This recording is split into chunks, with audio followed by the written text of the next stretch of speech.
Journal 35. Anti-Hero Adam Snowflake Playlist. Dionysus Elregraduki in drag. If today was your last day, Nickelback. Second Chance, Shinedown. Handlebars, The Flowbots. Special, Shinedown. I miss having sex, but at least I don't want to die anymore. Waterparks. Morgan, Compulsive Inc. 100 Bad Days, AJR. Just One Day, Fallout Boy, Feet Foxes. Judas, Lady Gaga. Angel with a Shotgun, The Cab. Hey look ma, I made it. Panic at the Disco. Pompeii, Josh Woodward. NME, Set It Off. Smoke Damage, High Case. Diary of Jane, acoustic version, Breaking Benjamin. Be Somebody, 1,000 Foot Crush. Bang, AJR. Friends on the Other Side, Thomas Sanders and Crew. Sorry for writing all those songs about you, Clara May. Honey, I'm Home. No Straight Answer, Dex. There you have it. I'm no longer an anime villain. I'm now an anti-hero. According to the playlist, anyways. I use playlists to express myself. How some might use the color green or their hair. I am not a stable person, but that's been made clear by these entries. I am not a happy person. I feel yummy emotion just explaining this to you. I love it when people write about me, but seeing as I'm not a celebrity or person of high-ranking note, it kind of rarely happens, doesn't it? Please, by all means, if you're a fan, write about me. Talk about me. Shine a light on me. I'm desperate for attention and dying of loneliness, and it seems like a temp cure. I wore his shirt today, the hand-stitched with love shirt he had his grandmother make me. Crocker. Fun times with Crocker. A friend I lost due to my madness. It hurts. It's melancholy.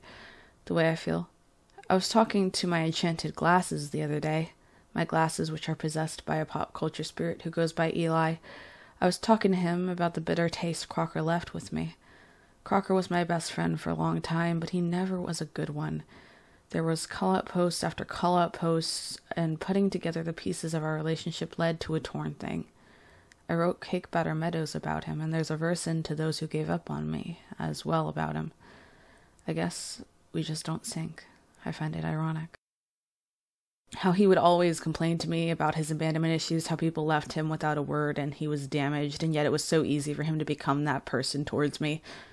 My alter Dirk, or Biodag as we discreetly call him, was latched on to Crocker and in a brother-son relationship. Despite our age difference, Crocker took on a father-like role to my alter Dirk because of their kinship and identification therein. But Crocker wasn't an adult. He lied about his age. He was a child. But we're not getting into Veronica here. It leaves distaste and disgust in my mouth. What I will tell you is that we were as close as two no siblings can be. It was like he was family. He slept over plenty of times. The last time I saw him was at the movies. I forgot what film we went to see. But I guess it doesn't matter because he's gone now. Wearing and finding this old shirt has his grandmother make me is like ripping into an old scar, fleshing it open for the light to see. It's so fucking painful. My alter Dirk, aka Biotag, went dormant over this. Losing someone that close to him is just so fucking painful. How someone can mean the world to you. You could literally paint them novas in the sky, and at the drop of the hat they leave. You're too sick for them. They don't want to put up with you. They can't handle taking care of someone who won't even give you the time of day. Gianna stayed. Mia stayed. I warned Aaron over and over again. Jimmy stayed but grew really worried. Speaking of Jimmy, I worry that him and I are growing apart. That him and I won't be friends for much longer. He has expressed routine worries about my mental health. He's a good friend. He was there for me when I was crazy and wasn't even weirded out by my DID. Jimmy is a true friend, unlike Crocker or Morgan. But friendships aren't meant to last forever. They crumble within a fever-like dream. And you and I will never be held together. You and I will never again be a team. But here I give into my disdain, that you left me alone in pain. You promised you wouldn't leave again. I guess false promises are my only friend. And the worst part is, if you actually heard this song, I know you twist it so I was the enemy. You betrayed so many people within your wake, yet somehow I am the liar. I am the one lacking sanity. Cake Batter Meadows. I've just come to this mentality that I don't deserve friends, I don't earn them, I don't have them, they won't last, that I'm better off dying of loneliness. I keep telling myself that I'll be okay and having nobody is natural, but it isn't natural, is it? It's unnatural, it's bizarre. It makes me a freak, the fact that I can't keep anyone. I want so badly to be loved, but I'm just such a fucking package that I know I'll never be there. Most people can't handle me. That's just the truth of the matter. I got a message from Baby Max the other day. I used to be friends with two people, Baby Max and Crazy Max. Crazy Max is who You're Never Coming Back, Are You is about, and Baby Max has never left a mark, so he gets no songs. When I say left a mark, I mean on my heart. Him and I just drifted apart, which led to ghosting, and in the comments of that video, he finally gave me a goodbye. You know, the dream bubbles, my memories, I don't know. I have this spiritual plane I created where anyone can visit someone else's memory, experience each memory in a shared bubble-like sphere. My favorite of these dream bubbles that I created is my birthday party. Snow shows up, defends me against my abusers of a sister.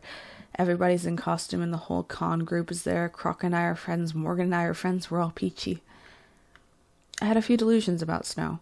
I had a delusion that he system hopped me, which is a spiritual thing that can happen, but not something I ever believed in before that moment. He was a control freak in this delusion, programming altars and forcing things, but I felt like I had a friend, even if it was all in my head. I know a lot about Snow's trauma and personhood because I used to be friends with Morgan, who knew him well. Everything I heard was secondhand, but he didn't discard me when I was crazy. He still talked to me when he accepted my messages. Whenever I met him in person, it was always so awkward. Maybe that was his altars. His friends acted like I was a stranger or a threat. I'm sad to know that I'll never be his friend, but I did also sort of put him on this pedestal. The ultimate cosplayer, the ultimate witch, and more canon Junko than me.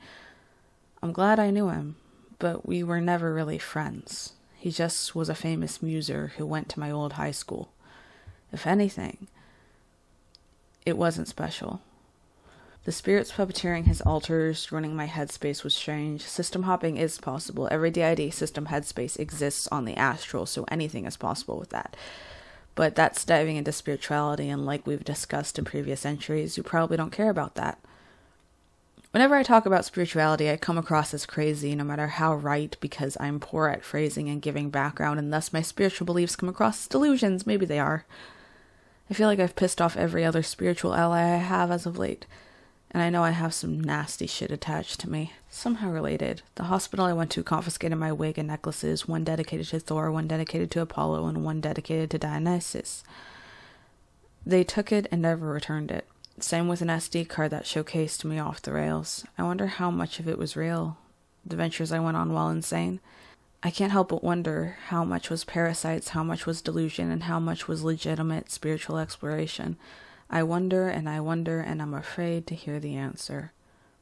I guess that's where I'll leave this entry.